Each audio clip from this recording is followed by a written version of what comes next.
हर्षित landmark, सपनों का घर जैसा आप चाहते हैं हम बनाते हैं। 1, 2 एवं 3 BHK ready position flats. Call 9827321321।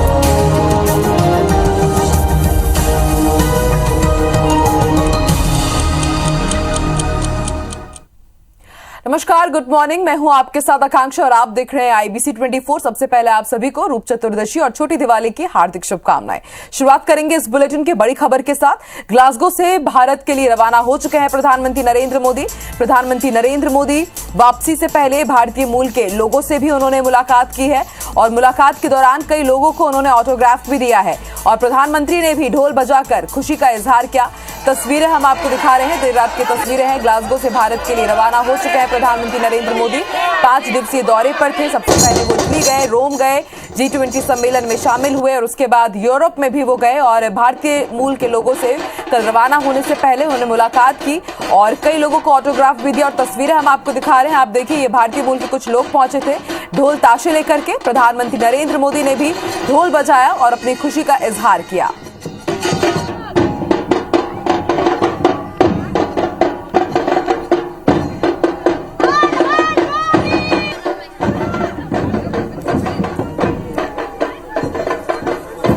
तो ग्लासगो से भारत के लिए रवाना हो चुके हैं प्रधानमंत्री नरेंद्र मोदी। 5 दिवसीय यात्रा पर थे ये इटली और यूरोप के और कुछ लोग भावुक नजर आए।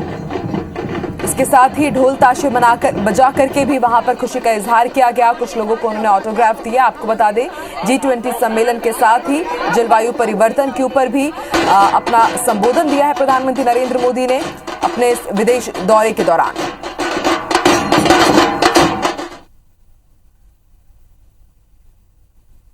बड़ी खबर रायपुर से बता दें, झारखंड के राज्यपाल रमेश बैस का छत्तीसगढ़ दौरा होने वाला है और आज वो रायपुर आएंगे। दीपोत्सव के विभिन्न कार्यक्रमों में शामिल होने वाले हैं। 7 नवंबर को रांची के लिए वो वापस हो जाएंगे।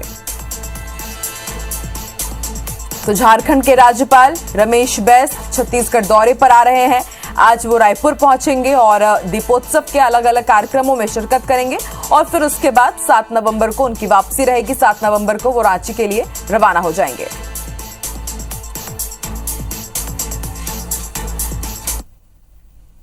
और अब बात मध्य प्रदेश में उपचुनाव के दंगल की। तो मध्य प्रदेश में धनतेरस पर बीजेपी पर जमकर वोट धन बरसा है।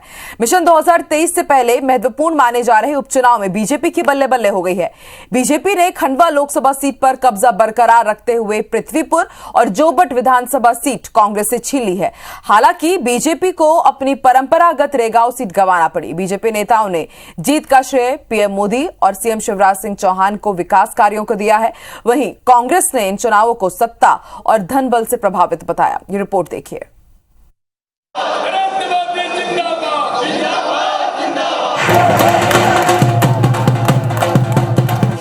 धनतेरस के दिन ही बीजेपी की दिवाली मन गई। ये दिवाली बीजेपी के लिए जीत वाली बन गई। भोपाल से लेकर खंडवा तक, पृथ्वीपुर से लेकर जोबट तक बीजेपी के खेत दिवाली धमाका हो गया। उपचुनाव में मिली जीत पर बीजेपी ने जमकर खुशियां मनाई। आतिशबाजी हुई, मिठाइयां बांटी गई, एक दूसरे को बधाई दी गई। जीत का जमकर जश्न मनाया गया। सीएम शिवराज सिंह चौहान और बीजेपी प्रदेश अध्यक्ष VD शर्मा ने फुलझड़ी जलाकर खुशी का इजहार किया। सीएम शिवराज सिंह चौहान ने जीत का श्रेय कार्यकर्ताओं की मेहनत को दिया है। उन्होंने कहा कि पीएम मोदी और प्रदेश की बीजेपी सरकार के कामकाज पर जनता ने भरोसा जताया है। ये प्यार और आशीर्वाद प्रधानमंत्री जी का समर्थन है, उनके प्रति विश्वास है। भारतीय जनता पार्टी के कार्यकर्ताओं ने, संगठन ने और हर एक कार्यकर्ता ने जो परिश्रम किया,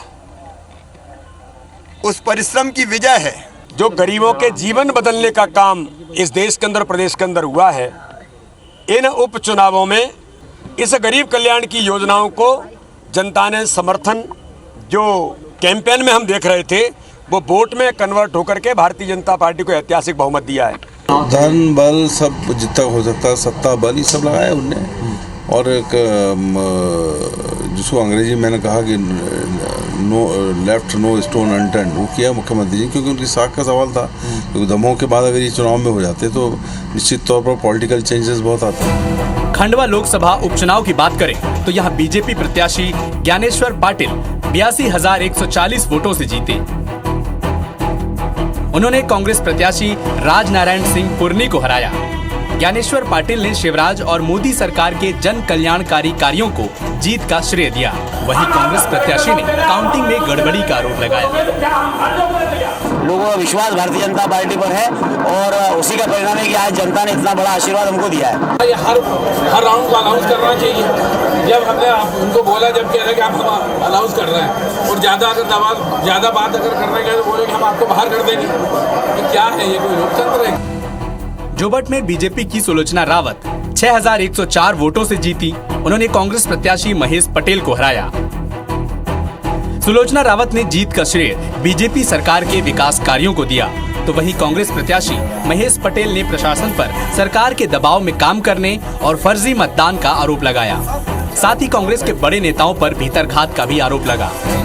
माननीय मुख्यमंत्री जी, हमारे भाजपा के अध्यक्ष प्रदेश के वीडी शर्मा जी, हमारे सभी मंत्री जी और सभी कार्यकर्ताओं की और हमारे सभी मतदाताओं की मेहनत से आज हम सफल हुए हैं। करीब 10,000 के करीब फर्जी मतदान हुआ है, उसमें मेरी हार हुई है। जनता ने मुझे आशीर्वाद दिया था। पृथ्वीपुर में बीजेपी प्रत्याशी शिशुपाल यादव ने 15,687 वोटों से जीत दर्ज की। उन्होंने कांग्रेस प्रत्याशी नितेंद्र सिंह राठौर को हराया। बीजेपी प्रत्याशी ने बीजेपी सरकार के विकास कार्यों को जीत की वजह मानी, तो वहीं कांग्रेस प्रत्याशी ने हार की समीक्षा की बात कही है।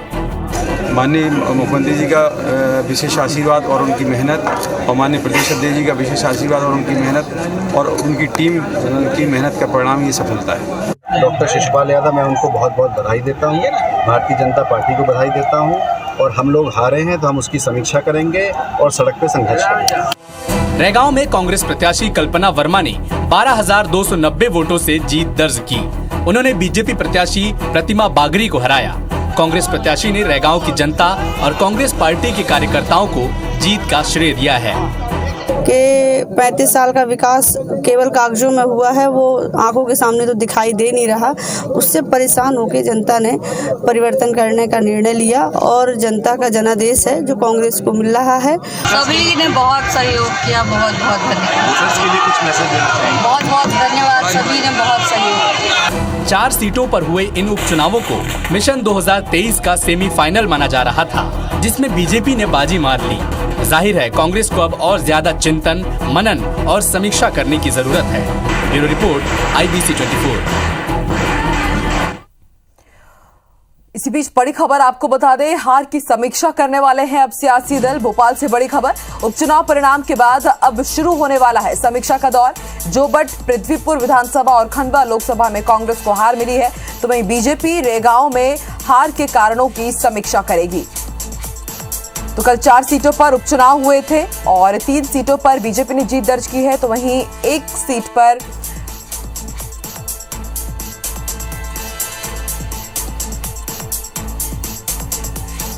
और आइए अब जान लेते हैं मध्य प्रदेश और छत्तीसगढ़ में आज दिन भर क्या कुछ खास रहने वाला है। मॉर्निंग न्यूज अपडेट हम आपको दे दें। प्रिया पांडे इस वक्त रायपुर से हमारे साथ लाइव जुड़ चुकी है, तो वहीं भोपाल से हमें जानकारी देने के लिए लाइव जुड़े हैं हमारे साथ विवेक। सबसे पहले रुख करते हैं रायपुर का। प्रिया, जानकारी दीजिए, आज छत्तीसगढ़ में क्या कुछ खास रहने वाला है? बिल्कुल, झारखंड के राज्यपाल रमेश बैस जो हैं वो 1 दिवसीय दौरे वो छत्तीसगढ़ दौरे पर आ रहे हैं और यहाँ पर वो 7 नवंबर तक रहेंगे और यहाँ के तमाम जो दीपोत्सव के कार्यक्रम हैं उसमें वो शिरकत करने वाले हैं। सुबह शाम 4:30 बजे की फ्लाइट से वो राजधानी रायपुर पहुंचेंगे। उसके बाद लगातार प्रदेश के अलग अलग कार्यकर्ताओं से, अपने समर्थकों से मुलाकात करेंगे। उसके बाद प्रदेश भर में जितने भी दीपोत्सव के कार्यक्रम रखे गए हैं उन तमाम कार्यक्रमों में शामिल होंगे। इसके अलावा बात करें अगर दीपावली को लेकर सुरक्षा व्यवस्था की, तो अस्पतालों में जो है सुरक्षा व्यवस्था कड़ी कर ली गई है। अस्पताल जो है वो अलर्ट मोड पर आ गए, चाहे मेगाहारा हो या DKS हो, सभी जगह पर बर्न यूनिट अलग अलग तैयार किए गए हैं। न्यूरो सर्जन्स की ड्यूटी लगाई गई है। अलग से 4 दिन के लिए इमरजेंसी वार्ड जो है वो तैयार किए गए हैं। दिवाली का समय आकांक्षा, ऐसे में हम देखते हैं कि लगातार अलग अलग ऐसे केसेस सामने आते हैं जिससे पटाखों से या किसी न किसी कारण लोग जो हैं वो जल जाते हैं, तो उनको तुरंत इलाज मिल सके इसके लिए न्यूरो सर्जन इसकी विशेष ड्यूटी लगाई गई है। पूरा स्टाफ इसके लिए तैनात किया गया है। तो ये तमाम अपडेट्स हैं आज मॉर्निंग में IBC के दर्शकों के लिए। ठीक है प्रिया, हम भी दिन भर इन खबरों पर नजर बना के रखेंगे। आप बने रहिए हमारे साथ। रुक कर लेते हैं विवेक का, हमारे साथ जुड़े हुए हैं। विवेक, आज मध्य प्रदेश में क्या कुछ खास रहने वाला है? उपचुनाव के दंगल की तस्वीरें हमने देखी, उसके अलावा आज क्या कुछ खास रहेगा? कि मध्य प्रदेश में नेता आज उपचुनाव में जो हार हुई है उसकी समीक्षा करेंगे। कांग्रेस जहां 3 सीटों पे जो हार मिली है उसको लेकर मंथन करेंगी। कांग्रेस के नेता कारण खोजेंगे कि आखिर कहां हार हुई, किसने भीतरघात किया है। वहीं बीजेपी के नेता रैगांव में जो करारी हार मिली उसको लेकर मंथन करेंगे।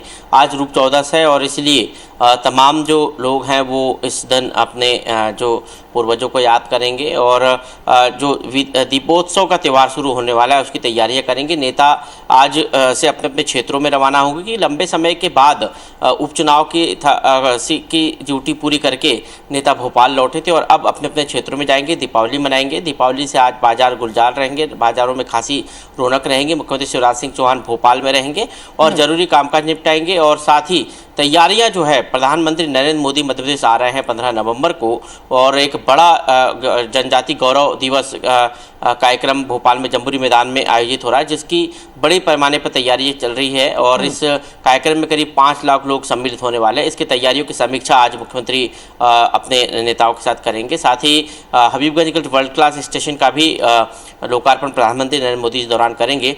15 तारीख के कार्यक्रम को लेकर बीजेपी और मुख्यमंत्री लगातार समीक्षाएं कर रहे हैं और आज भी उसको लेकर समीक्षा होगी लगातार। और दूसरी तरफ आज पटाखों को लेकर भी जो गाइडलाइन जारी की है प्रशासन के द्वारा, सरकार के द्वारा, उसको लेकर भी जो है कलेक्टरों की तरफ से आदेश निकले हैं कि जो पटाखे हैं वो कहाँ चलाने हैं और किन किन जिलों में प्रतिबंधित है। जहां वायु प्रदूषण ज़्यादा है उन जिलों में जो है पटाखों। बिल्कुल विवेक, जो भी गाइडलाइन जारी की गई है IBC 24 उनके बारे में विस्तार से जानकारी अपने दर्शकों तक पहुंचाता रहेगा। आप दोनों का ही शुक्रिया पूरी जानकारी के लिए। चलिए बढ़ते आगे। भोपाल में सीएम शिवराज की अध्यक्षता में कैबिनेट की बैठक हुई। मीटिंग में कई अहम निर्णय लिए गए हैं। बता दें कि बैठक में खनिज विभाग में 868 पद बढ़ाने के फैसले को मंजूरी दी गई है, जिसमें नियमित 511 और 357 आउटसोर्स के पदों को भरने की मंजूरी दी गई है। साथ ही देसी शराब की मौजूदा व्यवस्था को 31 मार्च साल 2022 तक लागू रखने का भी निर्णय लिया गया है। बता दें कि कोरोना काल की परिस्थितियों को देखते हुए देशी शराब प्रदाय व्यवस्था को 31 अक्टूबर 2021 तक लागू रखने का निर्णय लिया गया था। साथ ही मध्य प्रदेश काष्ठ चिरान अधिनियम में संशोधन सहित अन्य प्रस्तावों को भी मंजूरी दी गई है। हम देखते थे कि खनिज का अमला काफी कम था और अमला कम होने से कई जगह पर अवैध माइनिंग की या दूसरी शिकायतें आती थी।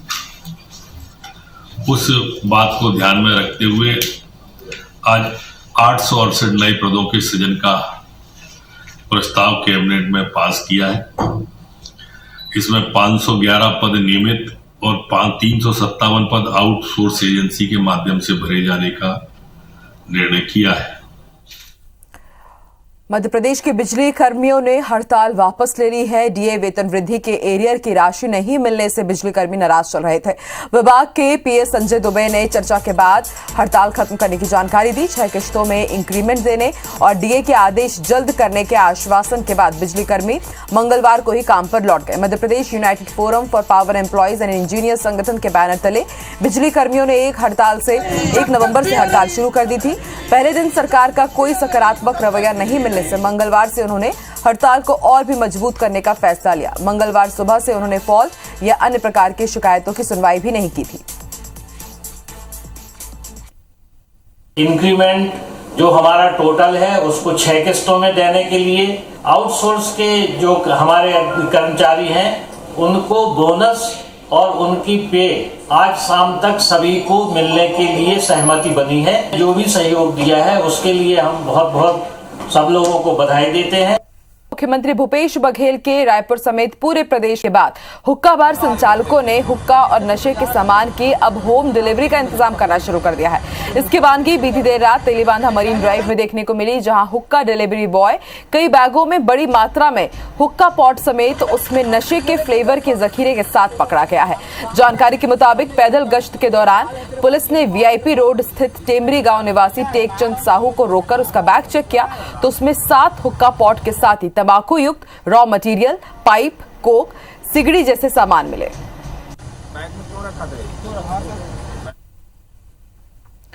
रायपुर में शराब तस्करी के खिलाफ आबकारी विभाग ने बड़ी कार्रवाई की है। पीवी विहार इलाके में बंद पड़े एक मकान से लगभग 500 पेटी अवैध शराब जब्त की गई है, जिसकी कीमत 30 लाख रुपए बताई जा रही है। बताया जा रहा है कि शराब मध्य प्रदेश से लाई गई थी। कल देर शाम आबकारी विभाग की टीम ने बड़ी सूचना के आधार पर मुआ स्थित पीवी विहार इलाके के एक सूने मकान में दबिश दी और इस बात के खुलासा हुआ। सूचना प्राप्त हुई थी कि यहाँ माल जो है वो डंप है और शहर में जो है हाई रेंज मीडियम रेंज के माल को दिया जा रहा है। एक दो केस हमने 1 या 2 दिन पहले पकड़ा था, तो उसके सूचना के आधार पर फिर यहाँ पर मतलब शक के आधार पर हम लोगों ने ये कार्रवाई की। पीवी विहार गली नंबर 3 में एक मकान में शराब रखने की सूचना मिली। तत्काल आबकारी विभाग ने इस पर कार्रवाई करते हुए यहाँ पर पहुँच के, हालांकि मकान ताला लगा था, मकान में ताला लगा था, ताला खोलवा के इसको अंदर में फिर जब्ती कार्रवाई की। भोपाल में धनतेरस के मौके पर सीएम शिवराज सिंह चौहान खुद खरीदारी करने के लिए बाजार पहुंचे। सीएम पत्नी साधना सिंह के साथ वो बाजार गए और उन्होंने खरीदारी की। बता दें कि सीएम ने सराफा दुकान से चांदी का सिक्का खरीदा है और धनतेरस की प्रदेश के लोगों को शुभकामनाएं दी। उन्होंने स्थानीय दुकानदारों से सामान खरीदने की अपील की। वहीं रोशनपुरा में बीजेपी प्रदेश अध्यक्ष वीडी शर्मा ने भी परिवार के साथ धनतेरस पर खरीदारी की है। उन्होंने भी प्रदेशवासियों को पर्व की शुभकामनाएं दी। 2 तस्वीरें हम आपको दिखा रहे हैं।